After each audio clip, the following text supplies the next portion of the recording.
manifestation émaillée de violence ce jeudi dans la capitale pour protester contre le nouveau budget. Les forces de l'ordre ont dispersé à coups de gaz lacrymogène la foule qui tentait de se rendre devant le palais présidentiel. Le président de la République annonce un ensemble de mesures visant à améliorer les conditions de travail des mairies à travers le pays. Jovenel Moïse, qui s'est entretenu avec plusieurs délégations de maires ce jeudi, les appelle à encourager les contribuables de leurs communes respectives à s'acquitter de leurs redevances envers le fisc. La chef de la MINUSTAH se dit optimiste quant à la capacité de la PNH à maintenir un climat de paix et de sécurité dans le pays au lendemain du départ des casques bleus en octobre 2017. Restez branchés pour le développement de ce journal.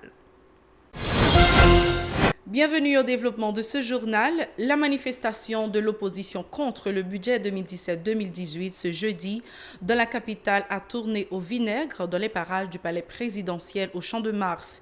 Les milliers de manifestants tenaient coûte que coûte à achever leur mouvement comme prévu devant le palais présidentiel, un objectif difficile à atteindre en raison du dispositif de sécurité mis en place par la police nationale.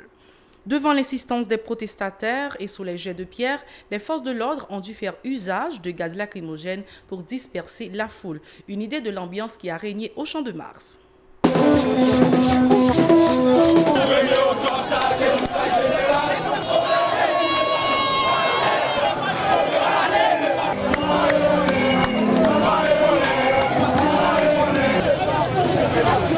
Il faut dire qu'au moins 2 parlementaires en fonction étaient remarqués parmi les manifestants. Le sénateur de l'Ouest, Antonio Cherami, élu sous la bannière de la plateforme Vérité, et le député Printemps Bélisaire de tendance Lavalas. Antonio Cherami a été évacué par les forces de l'ordre avant que la situation dégénère. Les manifestants étaient plusieurs milliers à gagner les rues de la capitale, toujours dans l'objectif d'obtenir le retrait de la loi de finances 2017-2018, dont la mise en application est annoncée pour le 1er octobre prochain par le chef de l'exécutif.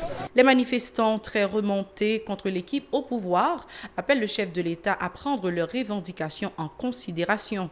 Les propos de 2 d'entre eux, toujours au micro de Jean-Marc Sondorcet et Rigel Noël. Aujourd'hui, nous venons accompagner pour me dire solidaire et me camper derrière toutes les revendications. C'est pour nous changer un système qui depuis 200 ans continue à arranger pour la population et mettre sur ça. Nous disons, jusqu'au bout, nous accompagner la population, la revendication. Mobilisation dans tous 4 coins du pays pour demander qui ça, pour demander retrait au budget criminel.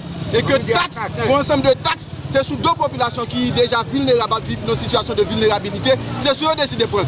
Près de 60% de taxes par entrée dans le pays, c'est dans mes gros paltos, gros zouzounes. Et que je dis à l'engagement de répartition, l'argent qui est dans le budget, c'est la présidence, c'est primature, c'est le Parlement qui a un paquet mal élu la donne, c'est eux-mêmes qui vont bénéficier comme qui dans ça la donne. Le président de la République, Jovenel Moïse, a rencontré jeudi à Port-au-Prince plusieurs délégations de conseils municipaux du pays autour du fonctionnement de cette branche des collectivités territoriales.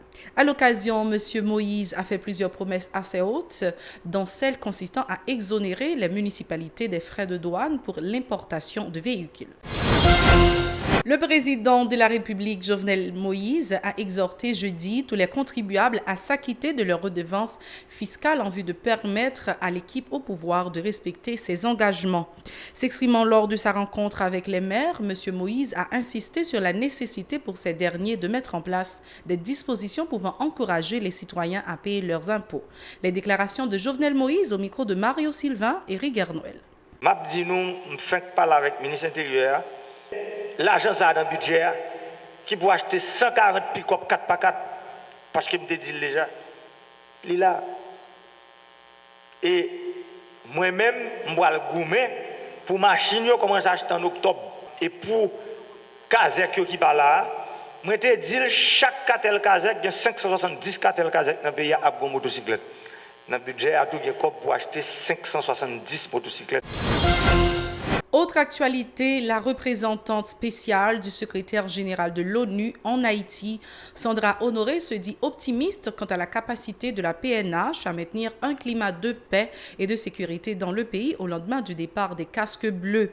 La diplomate intervenait en marge de la cérémonie d'inauguration de la statue de la paix à l'école de police à Frères ce jeudi.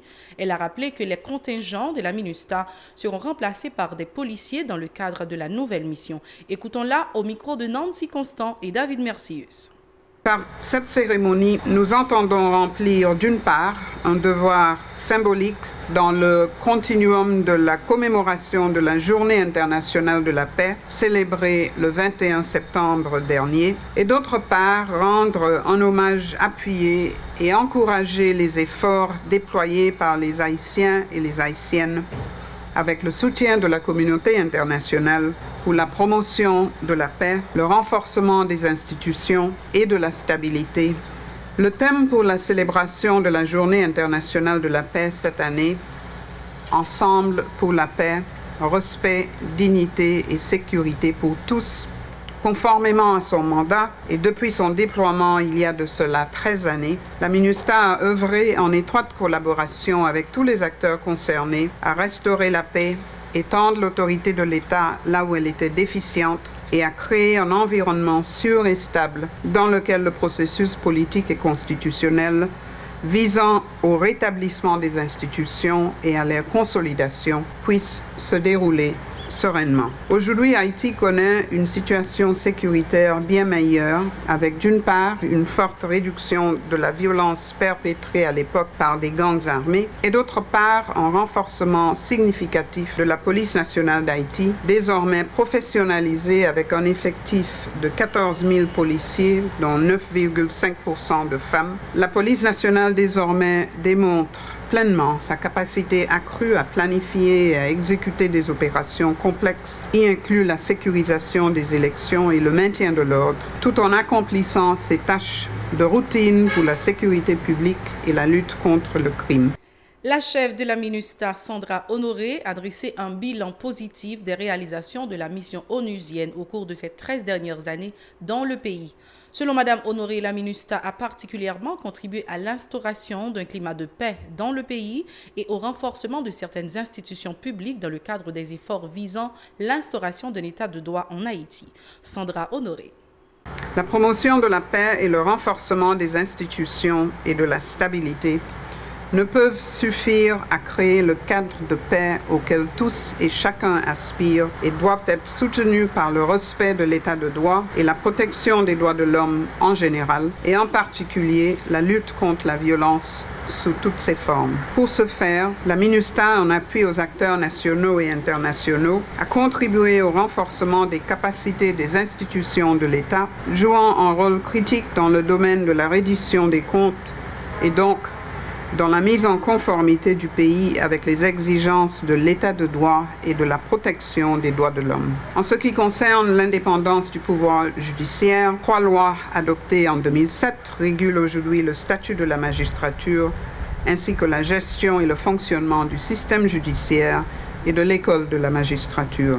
Depuis 4 ans déjà, la campagne On choisit la paix, violence a détruit la vie nous, fait la promotion de la non-violence par le biais de la créativité, du dialogue et du vivre ensemble par la musique, le théâtre, des sports, des arts graphiques, de la danse et du chant. Le mandat de la MINUSTAH touche à sa fin. La mission qui la suivra, la mission des Nations Unies pour l'appui à la justice en Haïti, va continuer de soutenir l'État pour le renforcement de l'état de droit, le développement de la police nationale d'Haïti et le suivi des droits de l'homme.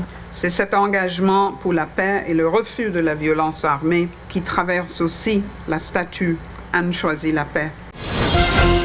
La mission des Nations Unies pour la stabilisation en Haïti, MINUSTAH, en concertation avec la police nationale d'Haïti, a inauguré jeudi une statue de la paix au local de l'école de police sur la route de Frères. Une réalisation visant la promotion de la lutte contre les actes de violence dans le pays.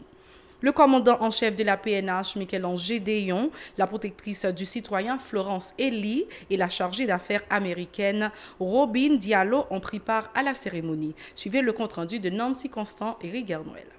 en forme d'ange et réalisée à l'aide de débris d'armes utilisés pour attaquer des policiers, la statue de la paix s'installe majestueusement au local de l'Académie de police à Frères-Pétionville. Un symbolisme qui prend tout son sens dans le cadre de la campagne contre la violence enclenchée depuis 2013 par la MINUSTAH, se félicite sa chef. Sandra Honoré invite tous les citoyens haïtiens à devenir des agents de paix. La promotion de la paix et le renforcement des institutions et de la stabilité ne peuvent suffire à créer le cadre de paix auquel tous et chacun aspirent et doivent être soutenus par le respect de l'état de droit et la protection des droits de l'homme en général, et en particulier la lutte contre la violence sous toutes ses formes. Le directeur général de la police nationale, Michel-Ange Gédéon, salue également cette démarche, une façon, selon lui, d'honorer la mémoire des victimes des actes de violence dans le pays, notamment celle des policiers. Dans le souci de perpétuer la mémoire et le souvenir des filles et fils du pays tombés sous les balles assassines de forcenés et d'individus sans foi ni loi, une statue est érigée et implémentée ici. Elle est baptisée Statue de la paix. Elle n'implique pas forcément l'absence de conflit, mais une résolution calme et mesurée de toutes les difficultés inhérentes à la vie en communauté. Elle privilégie le dialogue et le vivre ensemble. La cérémonie inaugurale s'est achevée avec la présentation de la bande dessinée en créole intitulée « Au chant Ponirva » de l'éminent écrivain haïtien Gary Victor. Un ouvrage visant également à combattre la violence qui sera disponible sous peu dans les librairies, annonce l'auteur. Cette bande dessinée raconte l'histoire de deux jeunes qui s'aiment, l'histoire de deux quartiers en guerre à travers deux gangs. Et cette bande dessinée parle justement de la problématique du chômage, de la misère, la problématique de l'éducation en Haïti, de la santé, bref.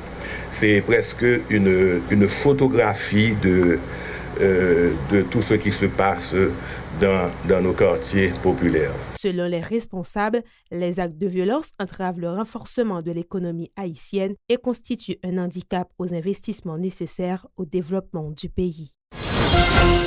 Nous avons pris beaucoup de plaisir à vous informer. Merci d'avoir été des nôtres. Restez branchés à la Télé Pacifique pour le reste de la programmation.